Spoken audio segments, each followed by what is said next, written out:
आदाब, जय हिंद, जय भारत। मैं मोहम्मद तौफीक BTS news and TV channel में आपका इस्तकबाल करता हूं। आइए देखते हैं आज की ताज़ा खबर। नमस्कार, स्वागत है आपका BTS न्यूज़ में। मैं मोहम्मद अहमद।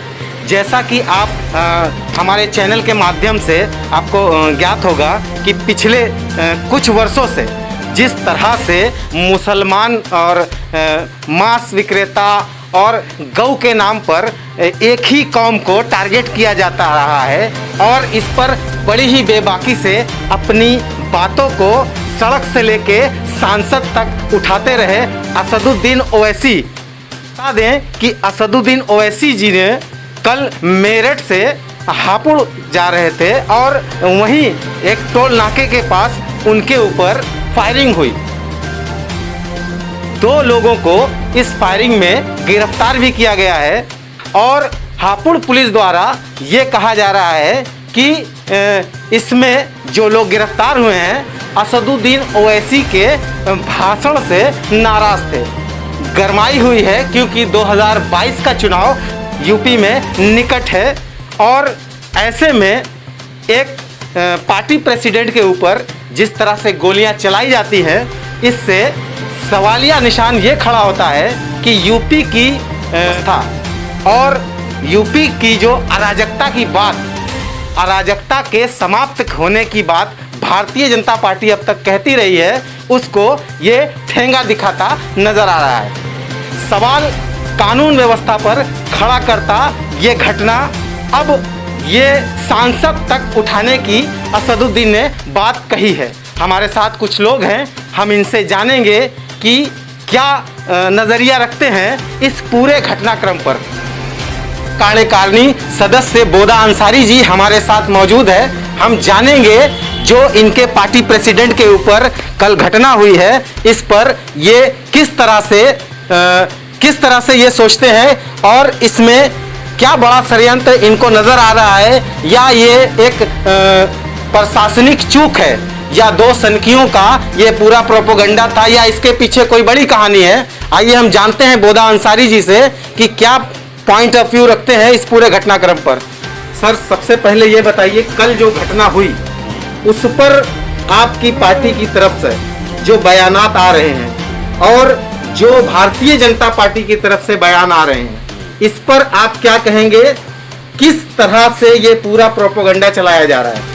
तो देखिए, भारतीय जनता पार्टी हो या नाम नेहाद सेकुलर पार्टियां हो, ये सब की सब वो हिंदुत्व से ग्रसित हैं अपनी सत्ता पाने के लिए। भले वो दिल में मुसलमानों से द्वेष न रखती हो नाम नेहाद पार्टियां, मगर सत्ता पाने के लिए आज सब की सब हिंदुत्व की ही बात कर रहे हैं। ये सच्चाई। मुसलमानों का नाम कौन सी पार्टी ले रही है? ना बसपा ले रही है, ना सपा ले रही है, ना कांग्रेस ले रही है। मगर मुसलमानों के साथ सभी, जैसा कि सभी पार्टियां कहती हैं कि हम सबको साथ में लेकर चलेंगे, तो उसमें कहीं ना कहीं वो मुसलमान को जोड़ के ही चलते हैं। तो क्या ये ज़रूरी है कि हम किसी समाज वर्ग का नाम लें? बिल्कुल ज़रूरी है। मुसलमानों को कोई जो है अब हिस्सेदारी नहीं देना चाहता, क्यों ना बात करें हम। हमारा नेता यही कहता है, इसलिए तो उसके ऊपर गोली चलाई गई। मतलब इनका कहना है कि मुसलमानों की बात करने पर हिंदुस्तान में हिंदुत्व के मानने वाले उन पर गोलियां बरसाएंगे, यही कहना चाहते हैं आप? हाँ, बरसाएंगे। वो उनकी दुश्मनी तो हो ही रही है क्योंकि जब 1 गिलास पानी है और पहले अकेले डकार रहे थे, अब वो जो माइनॉरिटी है, जो नाम नेहाद सेकुलर पार्टियों के लिए मैं खास तौर से कह रहा हूँ जी जी, कि 1 गिलास पानी तो पूरा पी लेते थे, अब आज 1 गिलास में आधा जो माइनॉरिटी को देना होगा, क्योंकि इनके वोट, उनके पास जितने भी वोट हैं सबको मिला के भी उससे ज़्यादा तो सिर्फ माइनॉरिटी को वोट है। हमारे साथ समाज संगठन से जुड़े हुए हैं और जितने भी पर्व यहाँ काशी में, काशी क्योंकि धर्म नगरी रही है और पौराणिक इतिहास भोले बाबा की नगरी का रहा है और यहाँ बहुत सारे पूजा पाठ के कार्यक्रम अक्सर घाटों पर हमारे चैनल के माध्यम से और भी सोशल मीडिया के माध्यम से आप लोगों ने देखा होगा, और जो हिंदू धर्म से रिलेटेड हैं उनको ये सारी चीज़ें बताने की ज़रूरत नहीं है।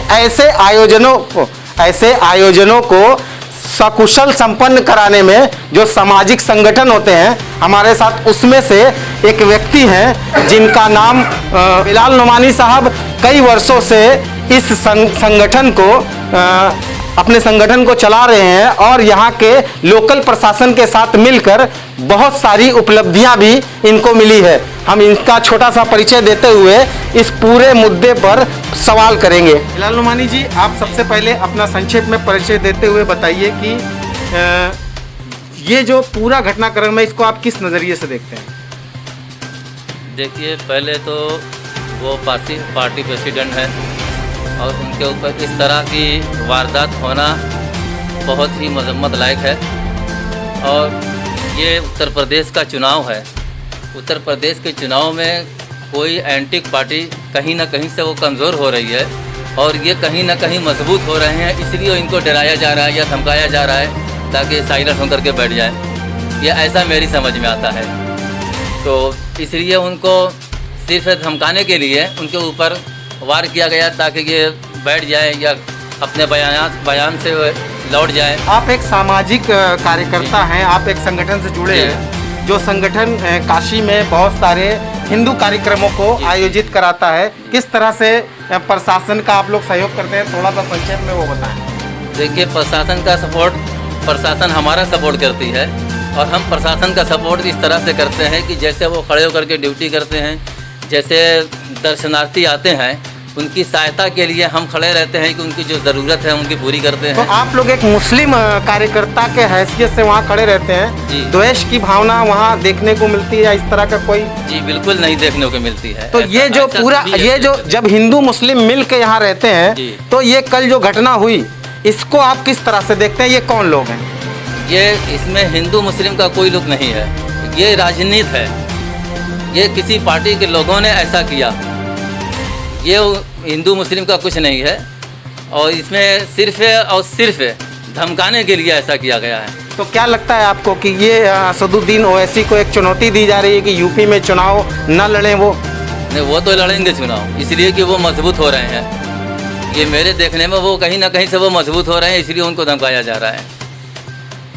तो बोदा भाई हमारे साथ हैं। बोदा भाई, आप ये बताएं कि जो पार्टी के निर्देश होंगे अभी, क्योंकि कोविड चल रहा है, वरना एहतजाज आप लोग भी करते, जहाँ तक हमको लगता है आप लोग शांत बैठे हैं। क्या आपको ये जो पार्टी की तरफ से निर्देश कुछ आया है कि क्या करना है क्या नहीं करना है? पार्टी की तरफ से निर्देश आया था कि जिला मुख्यालय पर आप लोग जाइए और वो एतराज़ दीजिए। तो हमारी पार्टी के लोग आज गए थे, दिए भी हैं, डीएम कार्यालय में गए थे, व्हाट्सएप फेसबुक पर आया भी है, मैं भी गया था, मगर तब तक वो लोग निकल चुके थे। तो पूरे प्रदेश में ये ऐसा हो रहा है। और देखिए, किसी को रोकने की बात जहाँ तक है, मुसलमान जब भी लड़ने आएगा तो उसको ये लोग यही ओट कटवा या डराने या धमकाने की जो भी कल छल बल नीति ये लोग अपनाएंगे।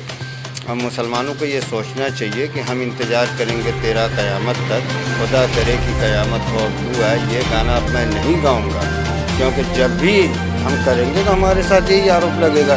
तो जो कल करना हम आज करके अपनी अगली, जैसा असदुद्दीन अपने भाषणों में कहते हैं कि हमको इक़्तिदार की लड़ाई लड़ना है, हिस्सेदारी की लड़ाई लड़ना है, वही आप कहना चाहते हैं? इसी तर्ज पे आप? हाँ, एकदम वही। अब हम इंतज़ार नहीं करेंगे? इंतज़ार नहीं करेंगे, क्योंकि उससे कोई फ़ायदा नहीं होना है, सिर्फ नुकसान होना है, समय बर्बाद होगा। का देखिए, मुसलमानों के हक़ में जब हिस्सेदारी मिलेगी तो अच्छा होगा, और जब मुसलमान अच्छा होगा तो ये देश अच्छा होगा। ये हम देख रहे हैं जो देश बिगड़ रहा है, ये मुसलमानों को हिस्सेदारी काटने की वजह से। आप एक बार देख के तो देखें, एक बार देख के देखें ना, वो है ना एक शेर, ये हवेली हम कभी नीलाम नहीं होने देंगे, देखना है तो देख हुकूमत देकर, हम किसी शहर में कोहराम नहीं होने देंगे। चलिए, बहुत बहुत धन्यवाद। हमारे साथ थे बोदा अंसारी जी, जो बड़ी बेबाकी से अपनी बातों को रखा। आप हमारे चैनल के माध्यम से उनको असदुद्दीन ओवैसी के ऊपर जो घटना हुई है उसकी निंदा बोदा अंसारी जी ने भी किया और हमारे साथ असलम जी ने भी किया। बहुत बहुत शुक्रिया। बनारस से मोहम्मद अहमद के साथ बने रहने के लिए शुक्रिया।